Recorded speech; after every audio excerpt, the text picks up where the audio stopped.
Well, good afternoon, everybody. My name is Daniela Harrigan. I am from the Department of Mental Health. Allie, should I just go ahead and jump in? No, I'll give a little introduction and then you can start. Okay. Yeah, I'll Sorry, kind of I was introduce you. I was getting ready. Ready to go. No, that's great. Well, good afternoon, everyone. My name is Allie Dowds. I use she, her pronouns, and I am the consultant for special populations here at the Massachusetts Board of Library Commissioners. I want to thank you all for attending today's session, which is titled Staff Wellbeing and Burnout Prevention. This is our fifth presentation that's part of MBLC's 12-month series, which is Core Connections, Building Community Supports and Allyship at Your Library. The goal of the Core Connections series is to offer a variety of sessions that showcase the value of library strategic partnerships, as well as meaningful allyship in our work environments to provide supports to vulnerable and marginalized individuals. Today, we were really lucky to have the expertise and impressions from our partners at the Department of Mental Health, who are going to share strategies to support the mental health, resilience, and sustainability of library staff in increasingly demanding work environments. Daniela Harrigan is the Director of Community Engagement. In this role, Daniela builds and partners with individuals and organizations to promote mental wellness awareness, education, and treatment with an emphasis on historically underserved communities to transform how people experience the department.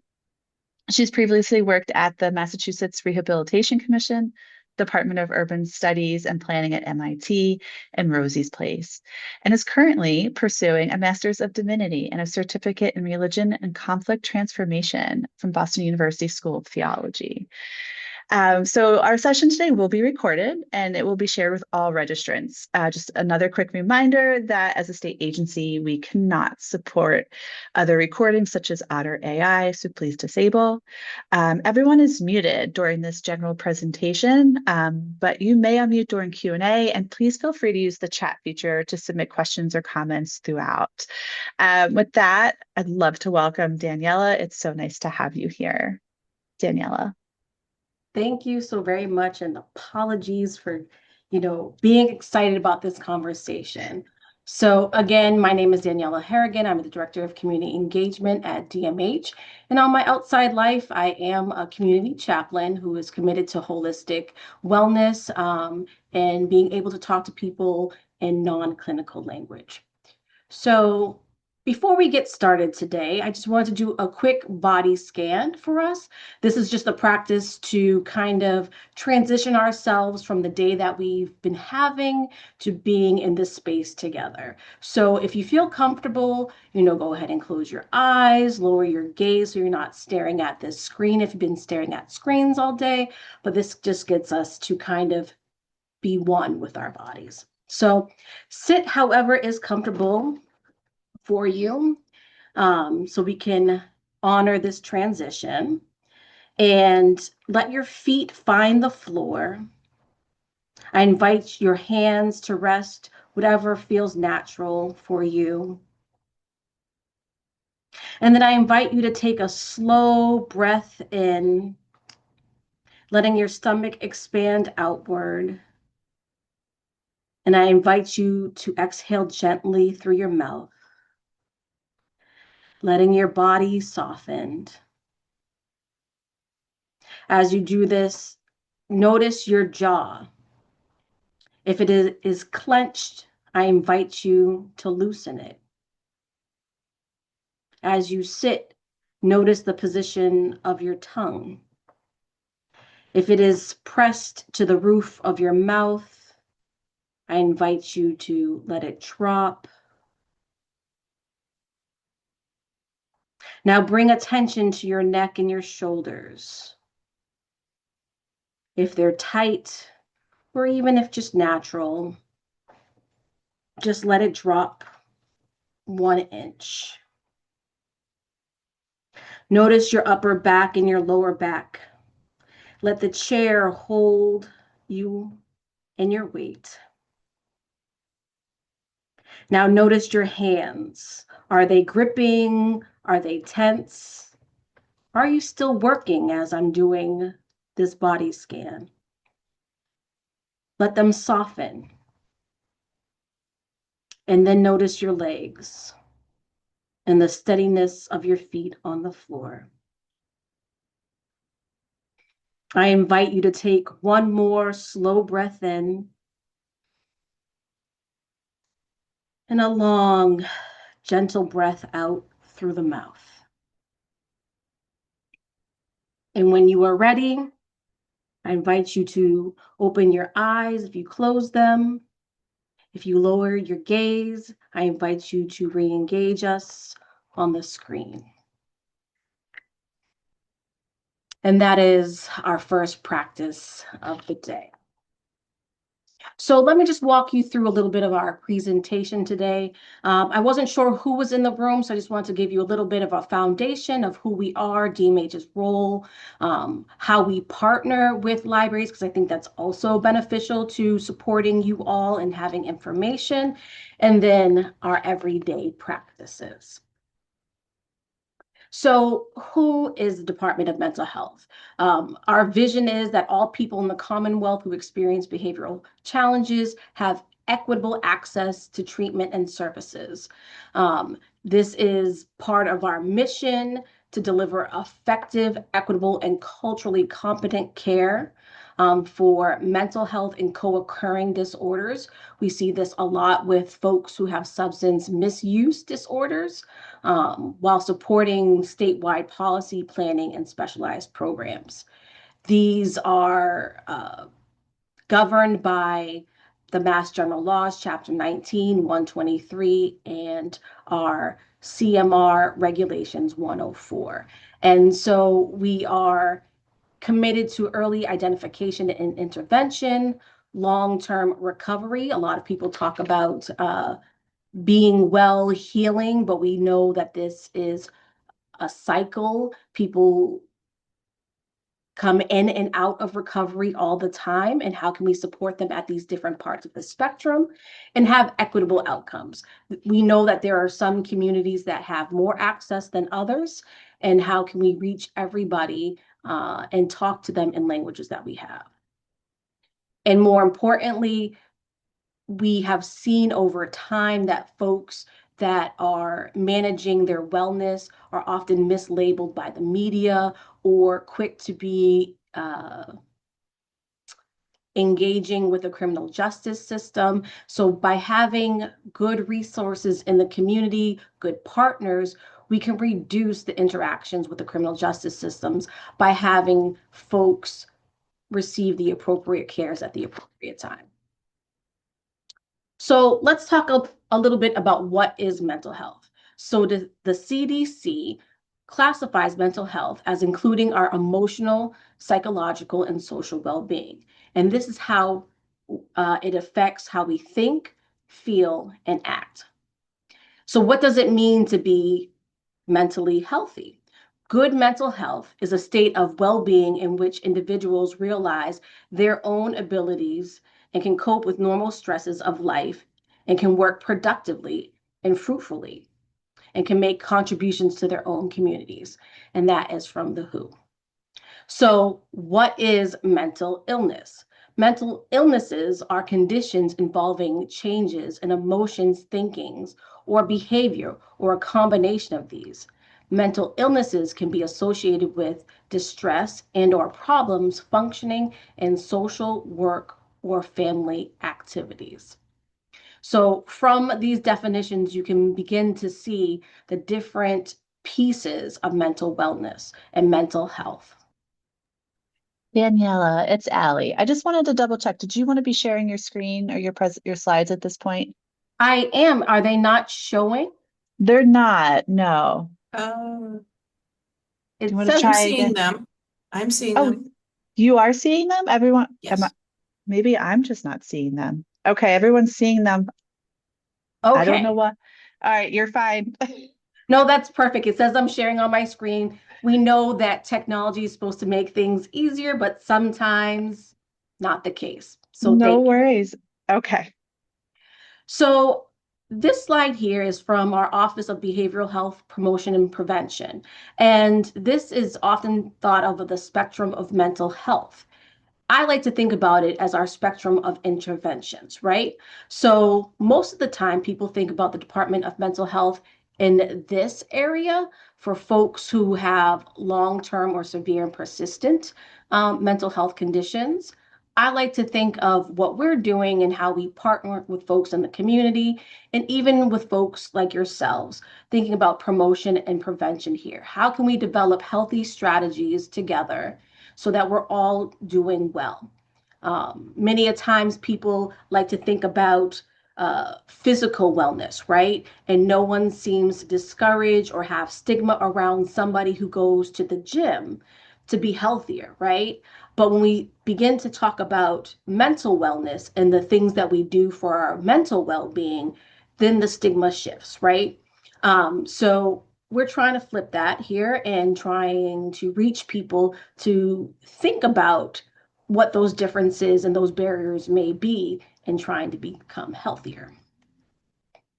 So this is how DMH intervenes. Again, like that spectrum that I just showed you, the majority of DMH's services are here in the clinical realm of things with folks with the most significant and persistent mental health conditions.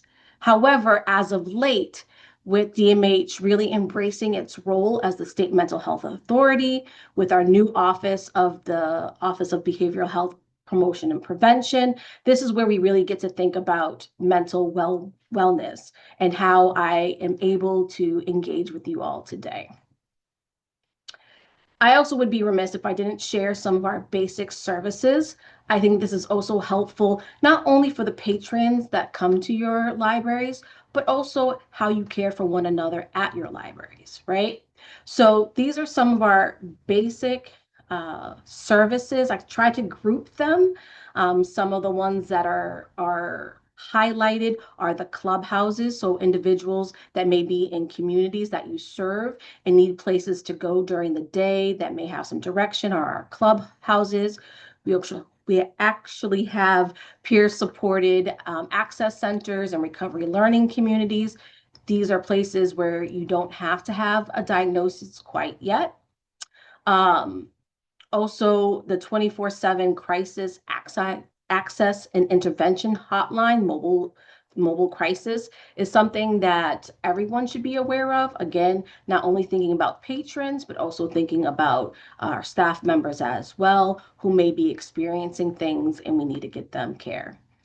Another service that I have used in partnership with the libraries are our young adult transition programs with our your youth and young adult libraries, and then MCPAP for moms. These are services that have specific focuses and specific needs, but we've done trainings and presentations with libraries across the state around these very specific populations. So I know this is being recorded, but also these are some resources that I would love to share with you. The one at the top is that mobile crisis number. Again, it's available 24/7, and you can give it a call if you see someone that is experiencing a mental health condition and needs help straight away. Similarly is our behavioral health helpline. This one is actually a really cool resource because not only can you call them for mobile crisis, it's just another layer should you not have the mobile crisis number. But if you do have somebody who is already involved in the system, or even our loved ones ourselves who are looking for mental health resources but are having trouble finding someone that identifies with them or relates to them because they're a young person, by calling this number here or accessing their resources, we are able to better connect people to the resources that they need. And they will actually follow up with the individual to ensure that they made that connection to that resource. And then lastly is our Office of Behavioral Health Helpline, Office of Behavioral Health promotion and prevention. The state loves acronyms, but I try not to talk in alphabet soup, so I apologize for tripping over my own tongue. But they ran this wonderful campaign called What's on Your Mind. It is a campaign that no longer has billboards across the state, but they do have resources. So if it is something that you want to have in your libraries, just connect with me and I can get you some of those resources, those posters. They have wonderful uh, business card size resources that even have some techniques like breathing that we'll get to later on in this presentation. So those are some resources that I want to make sure those that are listening to this now or in the future have these resources to better support patrons, but also ourselves. Here's also another helpful factoid. Again, when we think about reducing the number of folks involved with the criminal justice system, this is a way to call some of these crisis lines instead of calling the police, right? If there is an immediate risk to that person and or staff, always call 911 or your local police department. But if someone is just experiencing a mental health condition and they may be worsened by calling the police, please know that there are alternatives out there besides calling the police. So I just want to be clear about that. If your safety or other people's safety or their safety is at risk, call your local police, but also know that there's other resources out there as well. So again, how I've partnered with the libraries in the past is resource sharing, health fairs, doing presentations like this. We have wonderful resources like Isaac's Story, which is a graphic novel that gives young kids language, and even partnered with Allie to talk with the social workers group as well. So that's my role when we think about that spectrum and how we can improve well-being. That's what it looks like. So that's the foundation, but let's talk about everyday practices and why most of y'all are on this call today, right?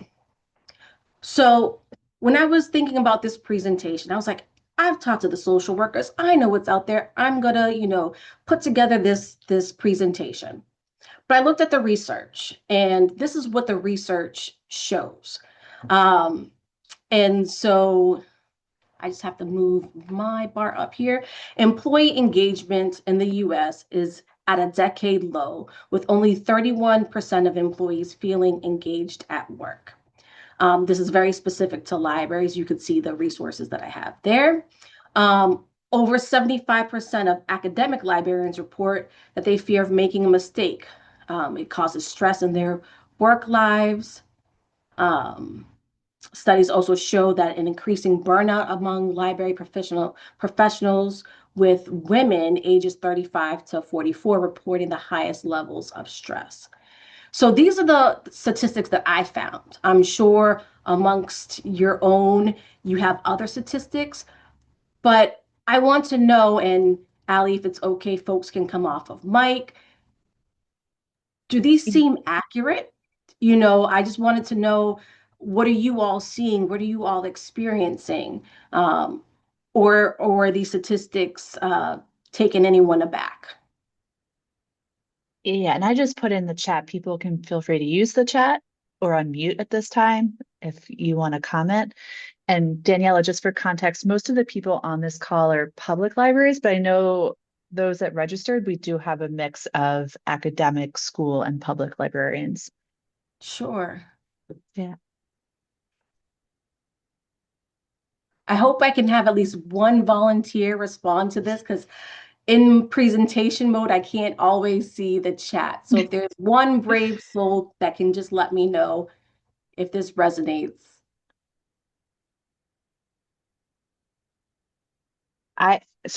Somebody put in, okay, here you go. People said absolutely.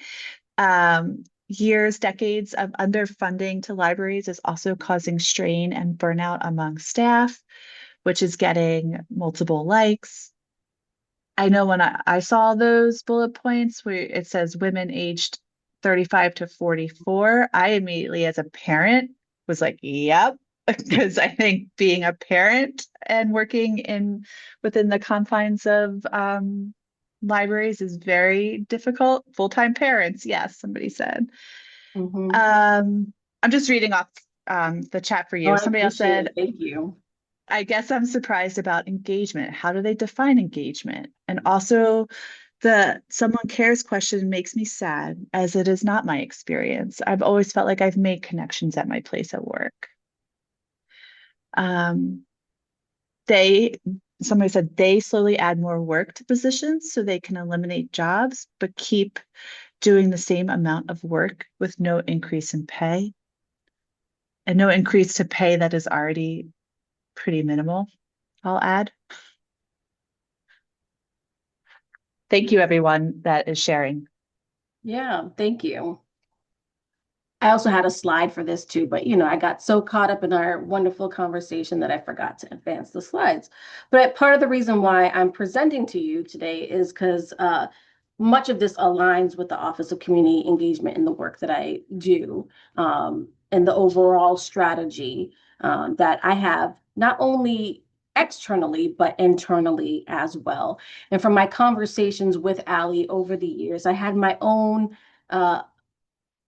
I don't want to say assumptions, hypotheses of what folks were going through, but more specifically, that feeling of being asked to do more and sometimes do more with less, right?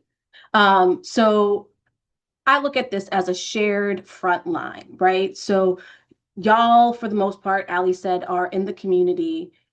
Our workers here are also in the community as well. So DMH and libraries both share serving the public directly. Staff in both settings encounter people who are regulated, dysregulated, in crisis, or seeking connection, right? And we know that national statistics suggest that 1 in 5 adults live with a mental illness at some point in their lives. And even though our missions may differ, there is a lot of emotional labor that comes with public facing work. And I will add, especially in times like these, right? With so much happening in our communities in the world. Not only do we bring things to work, but our patrons bring, their selves and the things that they're going through to the libraries as well. So public facing roles require constant behavioral management, boundary settings, which I know is definitely tough. I can speak for myself. I love the work that I do interfacing with the community, but I have to be very firm about my boundaries and emotional regulation. And staff often absorb stress. And that is why I started off our presentation with a quick body scan, because I think sometimes we don't realize exactly how much we hold and what our body holds. Great book, The Body Keeps the Score, talks about that as well. Resma Menakem, My Grandmother's Hands, talks about somatic releases of things. So why does this matter for us today? These statistics, alongside what I've heard from the social workers and other library staff, reflect that many of you already know in your bodies. Public facing work can be demanding, relational, and often, and we heard this in the comments that Ali read, under-resourced, right? So one of our goals today is to share a few micro practices that might help you and others stay steady in your work. So again, a lot of this information that I'm sharing with you today comes from our Office of Behavioral Health Promotion and Prevention. And when they give their presentations, they talk about everyday ways to support well-being. And these are things that we've heard so many times in so many different places. But when it comes to pulling our tools out of our toolkit, sometimes we forget them, right? So daily habits for supporting well-being are community, spending time with people that you care about. We heard one person in the chat say that they feel very supported in their work environment, but not everybody has that. So what does finding community look like when you don't feel supported, maybe it's joining a club or a class in your area. Um, Sleep and nutrition, getting enough sleep and eating nutritious foods. Again, these are things that our doctors tell us all the time, not just for our mental health, but also for our physical health as well. And movement, moving your body throughout the day. I'm not sure how many of y'all sit at the circulation desk, right? And are bound to that desk. What does it look like, to get up from the desk and move? What does it look like to take a walk around the library itself? I just noticed that there's a mistake in this, but we won't talk about my spelling mistake right about now. That's okay. And getting outside and off screen. We talked about this earlier when I said to lower your gaze so you're not staring at the screen. I understand there's some jobs. I'm going to date myself. You have microfilm and you're scanning things and what that screen life looks like for you. So, what does it look like if your library is situated in your downtown area? Is there a way that you could, walk around the building, get some fresh air so you're not confined to staring at your screen? Some everyday ways of coping through difficult moments. Breathing exercises, right? Journaling and writing your thoughts down, practicing mindfulness or meditation, reaching out to a friend or family member, or connecting to additional resources. And I will admit, I wasted water by generating this AI image, but I wanted to have something that related to what I see my librarians go through. So this is one that is often used. It's called box breathing. This is what I was talking about is on the back of the card from the Office of Behavioral Health Promotion and Prevention. And so essentially, what you would do is you would trace your finger and breathe in for 4. So if you want to try this with me, it's hard to talk and do this, but breathe in for 4 seconds and exhale for 4 seconds. Inhale again for 4 seconds.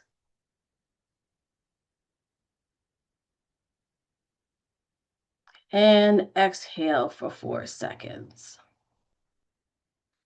So not only is this a way to get back to breath, it is also a way for you to feel and expand your own body, right? Especially if you're stuck at a desk, staring at a screen, it's a way to engage your muscles and everything else that is happening in your body.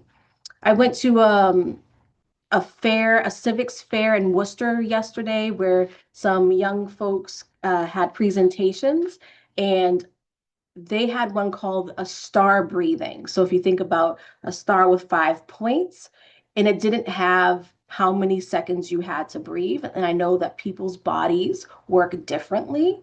And for some folks, the 4 seconds may be too long. If you're getting started on this, you might want to try something else. But there's other resources, other breathing techniques that are out there. But I think this is a helpful one. I know it helps me when I transition from one thing to another. Um, but this is one of the first go-tos for helping out with stressful days. One is a labyrinth. I, again, don't know where your libraries are situated. Some towns have labyrinths outside, some buildings have labyrinths inside.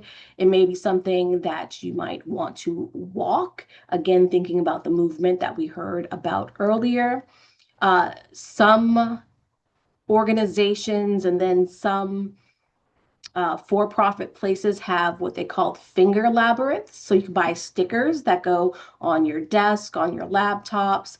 And again, if you're feeling anxious or need something for that moment, you can just trace your finger through the labyrinth. And again, it's just a way to slow down your day and remove yourself from what has been causing you stress. It won't solve it, right? But it is a way to slow things down when feeling stressed and anxious.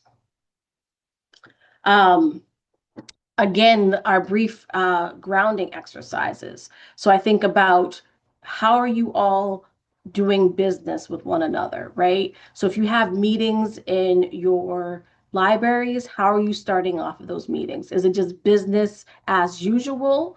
Are you taking a moment to have mindfulness practices, right? Mindfulness could be the body scan that we started off with. It could be just simple breath work, sensory resets. So think about how we can do these together. Some other things that work for people, especially in working situations, again, I liken this to us here at DMH and Frontline, but how do we make our own communities, right? So we do things like potlucks and communal cooking, things that bring folks together. There's a shared experience that we're going through, and being in community helps it. So I know we have potlucks on our floor. I work at the central DMH office, and then once a month or every 2 months, we'll have a building wide potluck. This also brings an opportunity to dialogue with other staff members to understand, cultural things, whether it's a new dish. And then the other fun one is like cook-offs, right? So we had a soup cook-off where we get to try other people's soups, or chili cook-offs, but it's bringing a sense of community into the workplace. I talked about this a little bit earlier about movement, but can you get a group of folks at the library? And I don't know how this works because I know staffing is low and maybe not everybody can do it together, but can you establish a walking group? Again, walk around the town hall, or, I'm situated in Boston and the Charles River is close by. Is there a way that we could just, take a quick stretch of our legs to the river and then come back? Farmers market season is coming about, right? So are there days that your farmer's market is near the library, and maybe on your lunch break or on a quick break, you could walk out and utilize that service there? And then this one is my favorite one. These are all things that the Office of Behavioral Health Promotion and Prevention has shared with us. These are things that we know. But as we know, staff can be your own experts, right? You all know what you're experiencing each day. You know how you feel.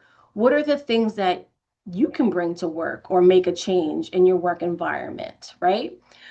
So we had our chief of staff here that wanted to have a brown bag luncheon.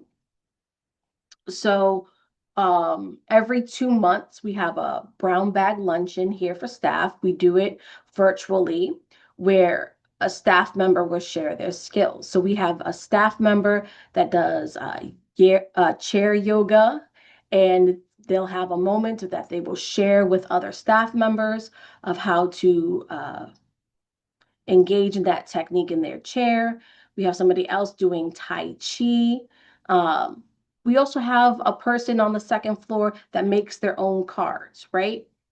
These aren't traditional things that we would do in these spaces, but again, it's ways to communally heal together or process what we're going through.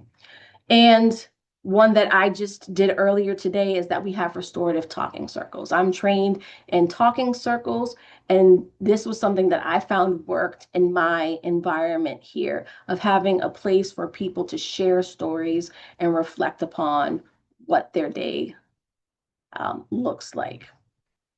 So I guess, again, in the sense of like not being a talking head, and I hear from the chat that there are some places where folks feel supported. So again, for folks to come off a line and put it in the chat, are there practices you or your library already have in place? And if you don't, are there any techniques or strategies that you want to try?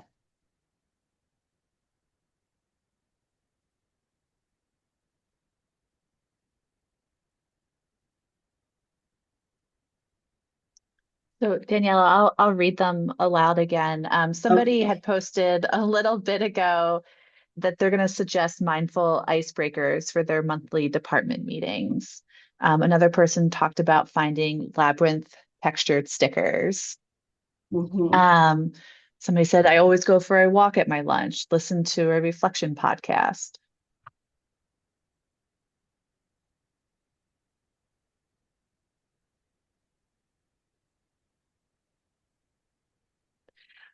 I know of one library that has talked about they don't do this after any like every situation, but I don't know if it's monthly or how often this happens, but they hold space for staff to discuss difficult or complex patron interactions during staff meetings. And essentially, it's this like forum to talk about what happened, talk about how they felt in that moment, and then hear from others or share with others.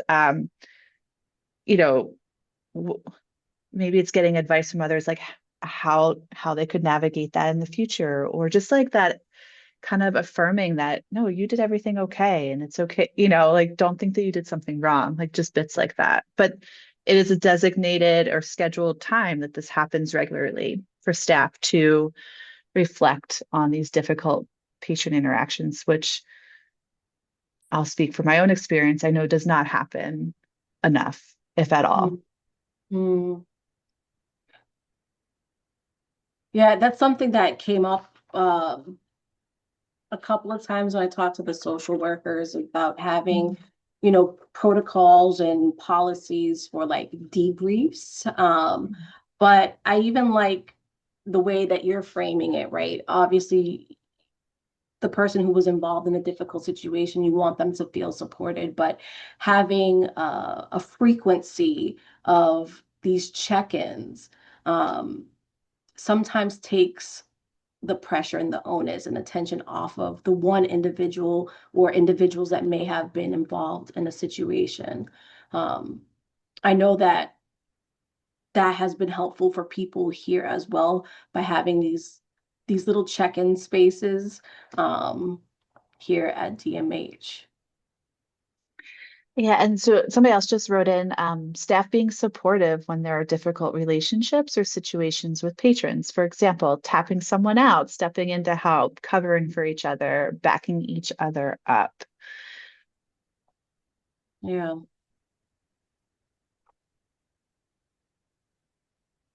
And I know a lot of what I've presented to you all today has been like the everyday way of managing.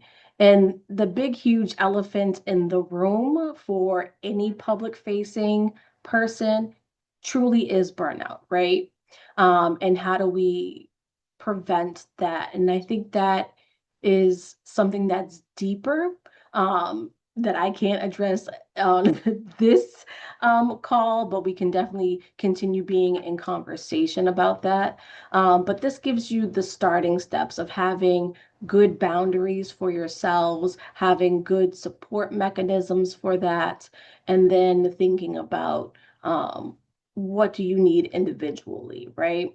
Um, and that's a conversation I would love to be in conversation with you all about too. So, again, some resources that are here. Um, the Department of Mental Health, become familiar with us.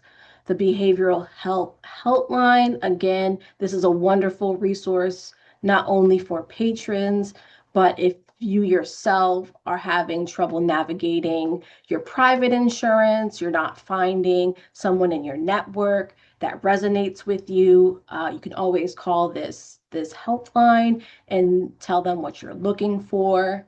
Um, the crisis intervention, the mobile crisis intervention phone number. Um, Often these are staffed by people from the community behavioral health centers. But it's also good to know who is in your community. So if you go to that website, you can see which CBHCs are in your neighborhoods. Uh, these resources here are the low barrier resources, very specifically the young adult access centers. You do not have to have a diagnosis. A lot of times, folks don't like to be labeled or have a diagnosis attached to them. So the young adult access centers are places where young adults can hang out, talk to folks who've been in the same situation or similar situations as themselves. For folks that are experiencing under house or homelessness, they can go there. They used to have laundry facilities at some of these locations and shower facilities. I'm not sure since COVID if they are back up and running. So please check the website to see if those services are available in your area. And you can see they're throughout the state as well. Another helpful community resource is the Massachusetts Behavioral Health Partnership. That's part of Mass Health and the Office of Behavioral Health Promotion and Prevention, and always NAMI, Massachusetts. So those are some great resources there. And this is my information that I will keep up there. Again, if something comes to you and you have an aha moment at the end of the night and was like, oh, I should have asked Daniela that, or, oh, I would love to know more about DMH in my local area, I can be a bridge to those networks that you have. And so I'm going to stop sharing here, Allie, just to see if there's any further questions from our folks on Zoom. Thanks, Daniela. And you know what? I will actually stop recording. So if people feel more comfortable asking questions while and not have it recorded. So I'm just going to pause it. So now that we're back, Danielle, I want to thank you so much for your time and for everyone's time today and for all the sharing in the chat. I really appreciate it. I'm going to just take a quick second to, if you're interested in attending the next session of our Core Connection series, it's actually next week, next Wednesday. I just put the link in the chat. It's a panel of faculty from Simmons who are going to be talking about emerging trends in library services, which to me, there's so much overlap in all these sessions, and burnout or mental health or just the pressures that we have in public service. I won't say it's not an emerging trend, but it is something that's always there. So anyways, if you'd like to come to that, please do, please register. And thanks again, Daniela. We've known each other now for a while. I feel like we can say that. So it's really nice to be able to do this with you. So I appreciate your time. Thank you so very much. It was a pleasure being with you, and I look forward to working with you in the future. Yeah. Thanks, everyone.